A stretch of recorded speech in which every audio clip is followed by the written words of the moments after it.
श्रीकृष्णाय वासुदेवाय हरये परमात्मने प्रणतः क्लेशनाशाय गोविंदाय नमो नमः। हे राजन, नारद जी ने महाराज पृथु की नक्त व्रत संबंधित जिज्ञासा शांत कर आगे कहा, अब मैं तुम्हें विधि विधान सहित कार्तिक मास के स्नान का महात्म बताता हूँ। श्रद्धायुक्त होकर सुनो। इस विषय पर जानने हेतु मैंने परम पिता ब्रह्मा जी से प्रार्थना की थी। तब उन्होंने जो कुछ बताया वही मैं तुमसे कहता हूँ। ब्रह्मा जी ने कहा, हे नारद, तुम सदा ही लोकहित के प्रश्न करते हो। यह प्रश्न लोकहितार्थ तुमने किया है, जिसका उत्तर मैं विस्तार पूर्वक दूंगा। हे नारद, जो कथा मैं तुमसे कहने जा रहा हूँ, इसके श्रवण मात्र से सभी पापों का नाश हो जाता है। एवं एक समय नैविषारण्य में शौनकादि ऋषियों से सूत जी ने कहा कि हे ऋषिगणों, सत्संग से मन पवित्र होता है एवं पाप दूर होते हैं, ज्ञानियों को मोक्ष मिलता है और सांसारिक कामनाओं की पूर्ति होती है।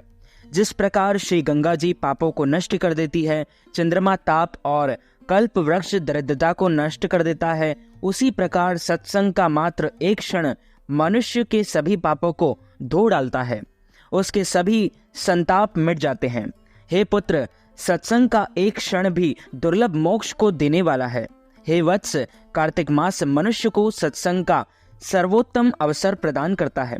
इस माह में धर्मचारिणी महिलाएं एवं पुण्यात्मा पुरुष 2 घड़ी रात्रि रहने पर ही शय्या त्याग देते हैं और कुश, तिल, अक्षत, पुष्प तथा चंदन लेकर किसी सरोवर पर जाते हैं अथवा किसी नदी या जल कुंड पर स्नान करते हैं।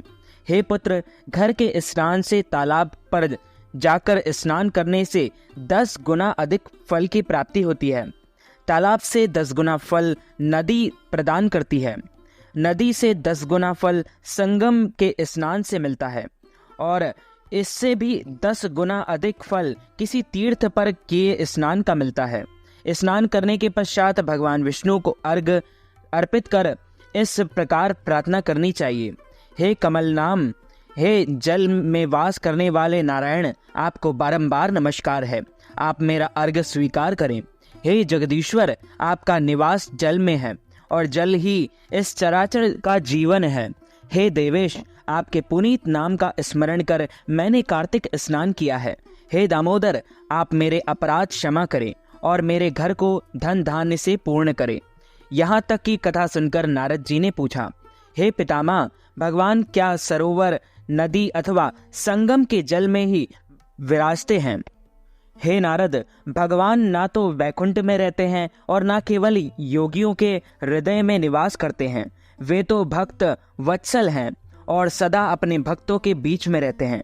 जहाँ भगवान नाम स्मरण, कीर्तन, चिंतन अथवा शास्त्र वचन होता है, भगवान वहीं विराजमान रहते हैं। तात्पर्य यह है पुत्र कि भगवान तो सभी जगह समान रूप में रहते हैं। जो भक्त प्रेम से सराबोर होकर अथवा दीन भाव से उनको पुकारता है, भगवान तत्काल ही वहां प्रकट हो जाते हैं। हे नारद, भगवान श्रद्धा से पूजन अथवा स्मरण करने वालों से सदैव प्रसन्न रहते हैं। वे तो भक्त की भावना देखते हैं। अहंकार रहित होकर जो उनकी शरण में जाता है, वह कभी भी और किसी भी समय उनकी कृपा पा लेता है। अब मैं तुम्हें स्नान की विधि बताता हूँ। कार्तिक स्नान के इच्छुक श्रद्धालुओं को नाभि तक जल में खड़े होकर अपनी देह निर्मल करनी चाहिए। तत्पश्चात मन की शुद्धि के लिए विभिन्न मंत्रों द्वारा भगवान के गुणों का गायन करना चाहिए। जल में खड़े होकर भगवान विष्णु के निमित्त जल अर्पण करें और प्रार्थना करें कि हे प्रभु, हे दयालु, जब जब भी भक्तों ने आपको पुकारा है, आप उनके कार्य सिद्ध करने के लिए तब तब पधारे हो। हे जगदीश, मुझे भी कृतार्थ करें, मुझ पर भी कृपा करें। इसके बाद विधि पूर्वक अंजलि भरकर देवता, ऋषि और अपने पितरों को जल अर्पित करें। तत्पश्चात श्री राधा जी सहित भगवान श्री कृष्ण की आराधना करें। इसके पश्चात वेद विद्याओं में पारंगत शालीन ब्राह्मणों का सम्मान करें। हे पुत्र, ऐसा ब्राह्मण जो ईश्वर भक्त, वेद विनम्र और त्यागी हो। उसके दाहिने पैर में सभी तीर्थ, मुख में वेद और अंगों में देवताओं का निवास होता है, इसलिए ब्राह्मण का सम्मान किया जाता है। हे पुत्र, इसके बाद श्री हरि प्रिया तुलसी का पूजन अवश्य करना चाहिए। तीर्थराज प्रयाग में संगम पर विधि विधान से स्नान करने का जो फल मिलता है वही फल तुलसी पूजन करने से प्राप्त होता है। काशी में भगवान विश्वनाथ का ध्यान धरकर प्राण छोड़ने पर जो जल प्राप्त होता है वही फल कार्तिक मास में तुलसी पूजन से प्राप्त होता है।